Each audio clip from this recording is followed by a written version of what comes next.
സ്വാഗതം ഇൻസൈഡ് ബൈറ്റ്സിലേക്ക്. നിയമസഭാ സമ്മേളനം തിങ്കളാഴ്ച ചേരാനിരിക്കെ കോൺഗ്രസിനെതിരെ ആഞ്ഞടിക്കാനുള്ള സർക്കാർ നീക്കത്തെ ശക്തമായി നേരിട്ട് നേതൃത്വം. രാഹുൽ മാങ്കൂട്ടത്തിനെതിരെ ഉയർന്ന ലൈംഗിക ആരോപണത്തെ ചൊല്ലി സഭയിൽ മേൽക്കോയ്മ നേടാനാണ് ഭരണപക്ഷത്തെ ശ്രമമെങ്കിൽ ഭരണകക്ഷി അംഗങ്ങളുടെ ലൈംഗികാരോപണവും പ്രതിപക്ഷം ആയുധമാക്കും. രാഹുൽ മാങ്കൂട്ടത്തിനെതിരെ ആരോപണം ഉയർന്നപ്പോൾ കോൺഗ്രസ് നടപടി സ്വീകരിച്ചിരുന്നു. കോൺഗ്രസിന്റെ പ്രാഥമിക അംഗത്തിൽ നിന്ന് സസ്പെൻഡ് ചെയ്തതിനാൽ രാഹുൽ മാങ്കൂട്ടത്തിൽ കോൺഗ്രസ് നിയമസഭാ കക്ഷിയുടെ ഭാഗമല്ലെന്ന് പ്രതിപക്ഷ നേതാവ് വി.ഡി. സതീശൻ വ്യക്തമാക്കിയിട്ടുണ്ട്. രാഹുലിനെ സസ്പെൻഡ് ചെയ്തത് കാട്ടി സ്പീക്കർക്ക് പ്രതിപക്ഷ നേതാവ് കത്ത് നൽകിയിട്ടുണ്ട്. നിയമസഭയിൽ കോൺഗ്രസിന് അനുവദിക്കുന്ന സമയത്ത് രാഹുൽ മാങ്കൂട്ടത്തിന് പ്രസംഗിക്കാൻ കഴിയില്ല. രാഹുൽ സഭയിലെത്തിയാൽ പ്രത്യേക ബ്ലോക്കായി ഇരിക്കേണ്ടി വരും.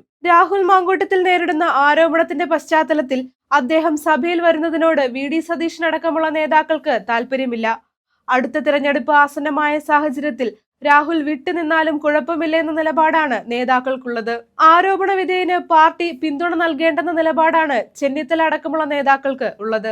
ആരോപണ വിധേയരെ മാറ്റി നിർത്തി കുറ്റം തെളിഞ്ഞാൽ പാർട്ടിയിൽ നിന്ന് പുറത്താക്കുന്ന നടപടി സ്വീകരിക്കുന്ന പാർട്ടിയാണ് കോൺഗ്രസ് എന്ന് രമേശ് ചെന്നിത്തല പറഞ്ഞു. അല്ലാതെ ആരോപണ വിധേയരെയും കുറ്റവാളികളെയും കൂടെ കൂട്ടുന്ന CPM നയമല്ല തങ്ങളുടേതെന്ന് നേതൃത്വം പരസ്യമായി അറിയിച്ചിട്ടുണ്ട്. കേസ് അന്വേഷണത്തിന് ശേഷമുള്ള രാഹുൽ മാങ്കൂട്ടത്തിന്റെ രാഷ്ട്രീയ ഭാവിയും ചോദ്യചിഹ്നമാണ്. ഏതായാലും രാഹുലിന്റെ കാര്യത്തിൽ നയപരമായ തീരുമാനമെടുത്ത കോൺഗ്രസിന് തെരഞ്ഞെടുപ്പ് പ്രചരണത്തിൽ തലകുനിക്കേണ്ടി വരില്ലെന്നത് ഉറപ്പാണ്. കൂടുതൽ പൊളിറ്റിക്കൽ വീഡിയോകൾക്കായി ഇൻസൈഡ് ബൈറ്റ്സ് ചാനൽ സബ്സ്ക്രൈബ് ചെയ്യുക.